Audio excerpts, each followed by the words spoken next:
नमस्कार, मैं सुबोध मंडल आज आप लोगों के सामने विद्यापति पदावली जो डॉक्टर नरेंद्र झा द्वारा संपादित है उसका चौथा पद लेकर व्याख्या के लिए, विश्लेषण के लिए आपके सामने उपस्थित हुआ हूँ। चौथा पद यह भी वयः संधि का पद है और इसमें जो है नायिका जो है वह जो है अंकुरित नवयौवना और मुग्धा है। यह ध्यान में रखना है। यौवन की दृष्टि से नायिकाएं जो हैं मुख्य रूप से दो प्रकार की होती हैं। एक अज्ञात यौवना जिसको पता नहीं है कि वह युवती होने जा रही है, हो गई है, या फिर दूसरी ज्ञात यौवना जिसको पता हो जाता है कि वह जो है शैशवावस्था का त्याग कर चुकी है और युवती हो चुकी है। तो यह है। और फिर ज्ञात यौवना में भी अंकुरित नवयौवना आदि वगैरह। तो नायिका भेद में इस प्रसंग पर विस्तार से चर्चा करने का अवसर प्राप्त होगा। यहाँ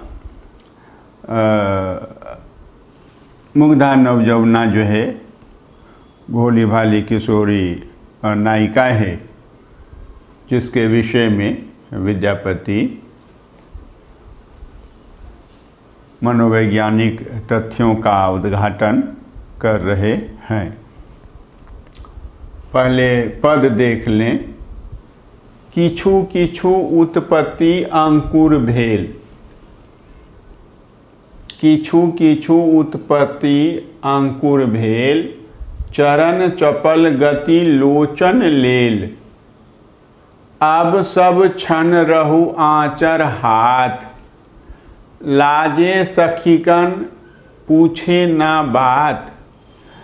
की कहब माधव वयसक संधि, हेर इत मनसिज मन रहु बंधी। तैयो काम हृदय अनुपाम, रोपल घट अचल करी ठाम। सुनत रस कथा थापै चीत, जैसे कुरंगिनी सुनई संगीत। शैशव यौवन उपजल वाद, क्यों न मानई जय अवसाद। विद्यापति कौतुक बलिहारी, शैशव सो तछु छोर न पारी। उत्पत्ति। तो उत्पत्ति जो है यह जो है उत्पत्ति का ही अपभ्रंश रूप है। उत्पत्ति हुई और अंकुर, प्रस्फुटन, अँखुआ निकलना, चरण, यह चरण का अपभ्रंश है और चरण मतलब पैर। चपल मतलब चंचल, गति चरणों की चपल गति, चंचल गति। लोचन मतलब नेत्र, नयन, आँख, चक्षु। लेल, लेल माने लिया। भेल मतलब हुआ, भेल मतलब हुआ, लेल मतलब लिया। क्षण मतलब क्षण। और आप देखिए कि क्षण भी है एक अपभ्रंश और दूसरा खन भी है। तो दो अपभ्रंश दिखाई दे रहे हैं क्षण के। क्षण के एक खन भी है, खने खने क्षणे क्षणे, और दूसरा जो है क्षण भी है, तो वह क्षण से ही है। तो दो अपभ्रंश क्षण के मिलते हैं। जैसे भद्र के दो अपभ्रंश मिलते हैं, भद्दा भी और भला भी। भद्र, उसका एक अपभ्रंश मिलता है भद्दा और दूसरा अपभ्रंश मिलता है भला। अब देखिए, एक ही भद्र की दो संतानें, एक भला है और दूसरा भद्दा है। तो यह देखिए, यहाँ तो अर्थ वही रहा है, अर्थ में परिवर्तन नहीं हुआ है। आंचर मतलब आंचल। सखीगण, सखीगण, सखी वृंद, सखियों का समूह। माधव मतलब कृष्ण। वयसक, वयसक मतलब वय की संधि है यहाँ, इसीलिए स्त्रीलिंग है संधि, इसीलिए वय की संधि, वयसक। हाँ, वयस, वयस की संधि, वयस मतलब उम्र, तो उम्र की संधि। वय की संधि भी कह सकते हैं और वयस की भी संधि आप कह सकते हैं। और हेरइत, खोजते हुए, खोजने पर, मिलने पर। मनसिज मतलब कामदेव। और तैयो, तथापि, तब भी। अनुपाम, अनुपाम मतलब अनुपम, जिसकी उपमा नहीं दी जा सके, जिसकी उपमा नहीं की जा सके। रोपल, रोप दिया, आरोपित कर दिया, रोपित कर दिया, स्थापित कर दिया। घट जो है घड़े को कहते हैं, लेकिन यहाँ घट जो है उरोज के अर्थ में होगा। और अचल जो है, अचल पर्वत को भी कहते हैं, यहाँ अचल का अर्थ ऊंचा होगा। ठाम मतलब जगह, किसकी जगह? अनुपम हृदय की जगह, अनुपम हृदय के स्थान पर, ऊंचा करके। काम मतलब कामदेव, कामदेव ने क्या किया कि उरोज को स्थापित कर दिया। थापे मतलब स्थिर करके, चित्त मतलब चित्त, चित्त हृदय को, मन को थापे स्थिर करके, स्थापित करके। और जैसे मतलब जिस प्रकार कुरंगिनी, कुरंगिनी कहते हैं हरिणी को, कुरंगिनी हरिणी। और सुनई संगीत, संगीत सुनता है जिस प्रकार हिरण। शैशव यौवन उपजल वाद, वाद मतलब विवाद। द्वंद्व, पहले भी यह शब्द आया हुआ है। क्यों न मानई जय अवसाद। अब देखिए, जय का मतलब जीत, विजय, और अवसाद का अर्थ शब्द शक्ति में जब जाएंगे तो एक आता है अर्थ स्पष्टीकरण के लिए, अर्थ सन्निधि, अर्थ सानिध्य। एक शब्द का अर्थ अगर ज्ञात हो तो उससे सटा हुआ जो दूसरा शब्द है उसके भी अर्थ का अनुमान हो जाता है। तो जय है बताया इसका अर्थ, और अवसाद का मतलब होता है उदासी, खिन्नता। लेकिन जय के नैकट्य के कारण अवसाद का अर्थ जो है यहाँ पराजय होगा। यह बिल्कुल ध्यान में रखना है। जय शब्द है, इसकी निकटता के कारण अवसाद जो है जय के निकट है, तो अवसाद का अर्थ खिन्नता या उदासी नहीं होकर के पराजय होगा। क्यों मतलब कोई भी, कोअपि कोई भी, क्यों न मानई कोई नहीं मानता है, और जय और पराजय। तो यह है कौतुक, मतलब तमाशा, मेला, आश्चर्य, यह देखना है। और छोड़ न पारी छोड़ नहीं पा रहा है। तो यह हमने कुछ शब्दों के अर्थ देखे हैं, और अब इस पद के अर्थ को देखेंगे। किछु किछु उत्पत्ति अंकुर भेल। कुछ कुछ जो है अंकुर की उत्पत्ति हुई। कुछ कुछ अंकुर की उत्पत्ति हुई। उरोज के अंकुर की कुछ कुछ उत्पत्ति हुई। चरण चपल गति लोचन लेल। डॉक्टर नरेंद्र झा ने इस पंक्ति का अर्थ किया है कि लोचन ने, आँखों ने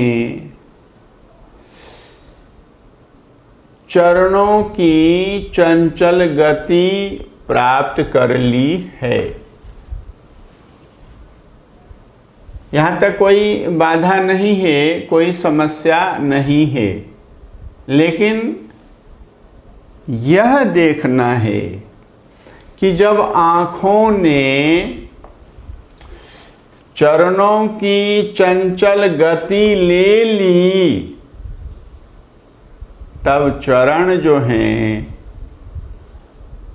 उसकी गति जो है वह चंचल नहीं रह गई। यह अर्थ डॉक्टर नरेंद्र झा ने नहीं बताया है। और इसके पहले पद में हमने देखा है, समझा है, जाना है, पढ़ा है कि तेजी से चलती है, धमधमा के चलती है, जोर से चलती है। तो जब वह युवावस्था को प्राप्त होने को होती है, तब वह जो है भूमि पर, धरती पर, जमीन पर अपने चरणों के निशान नहीं देती है, नहीं छोड़ती है चिन्ह चरणों के जमीन पर। ऐसी नायिका चरणों की गति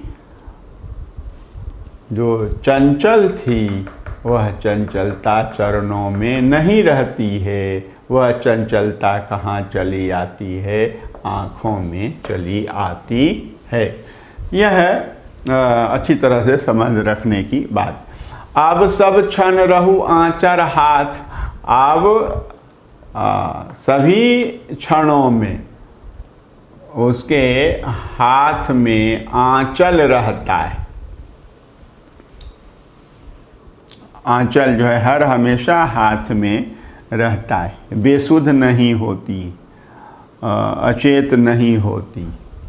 लाजे सखीगण पूछे ना बात, और लाज के मारे, लज्जा के मारे, शर्म के मारे सखियों से कोई बात नहीं पूछ पाती है, नहीं पूछती है।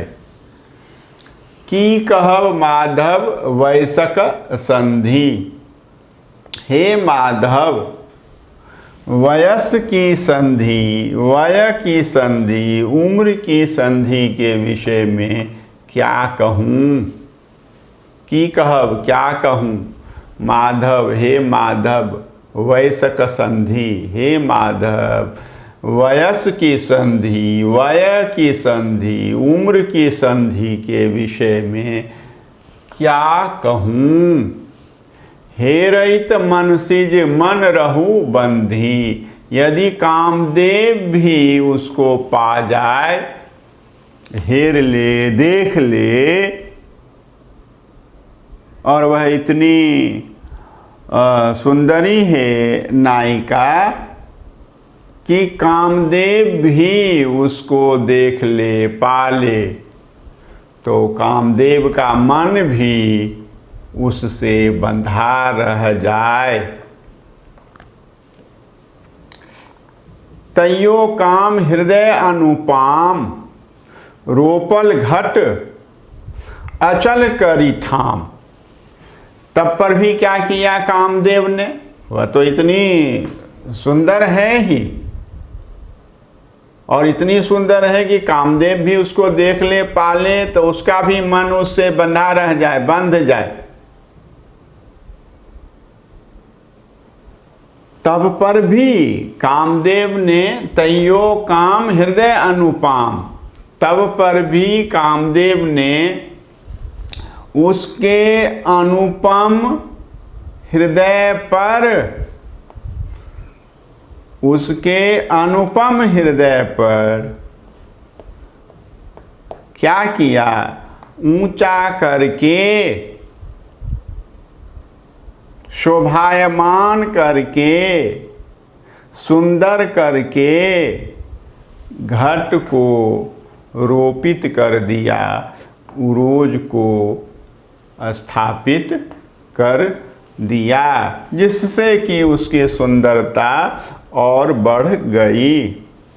अब वह क्या करती है, सुनत रस कथा थापय चित्त, चित्त को स्थापित करके, स्थिर करके,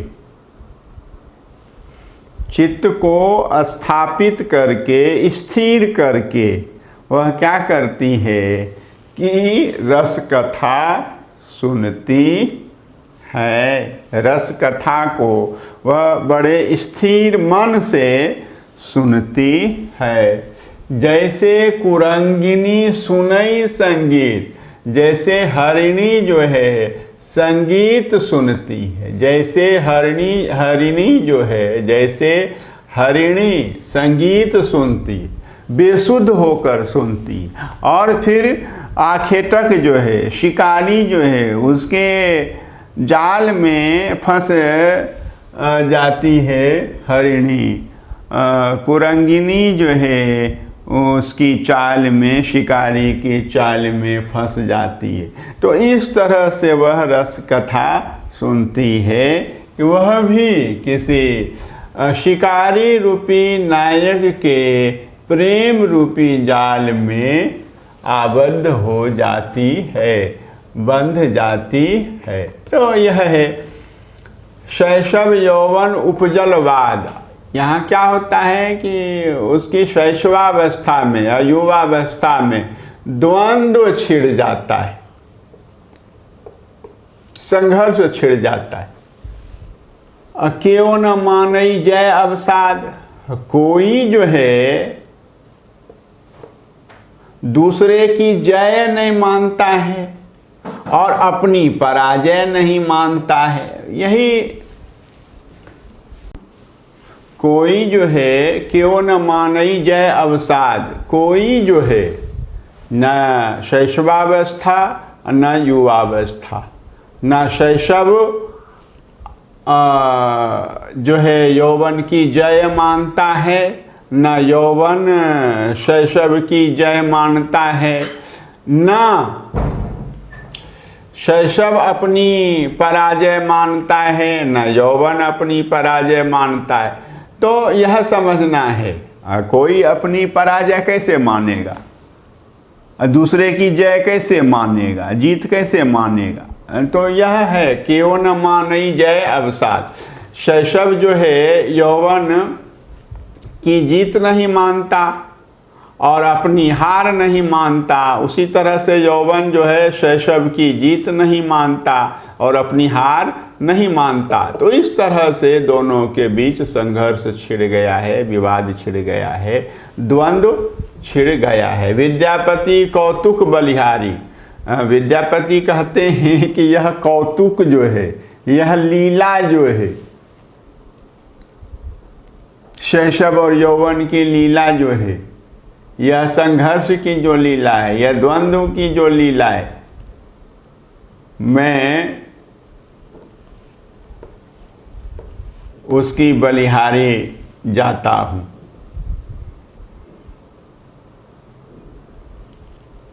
शैशव सो तछु छोड़ ना पारी। और शैशव क्या है कि उसको जो है छोड़ नहीं पा रहा है। शैशव उस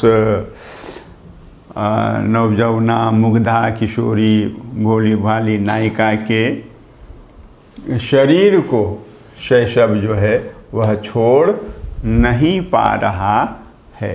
तो यही चौथा पद है और हमने यह जो है देखा है। आप भी अच्छी तरह से इसको देखेंगे, समझेंगे, जानेंगे, बूझेंगे और आगे बढ़ेंगे। बहुत बहुत धन्यवाद।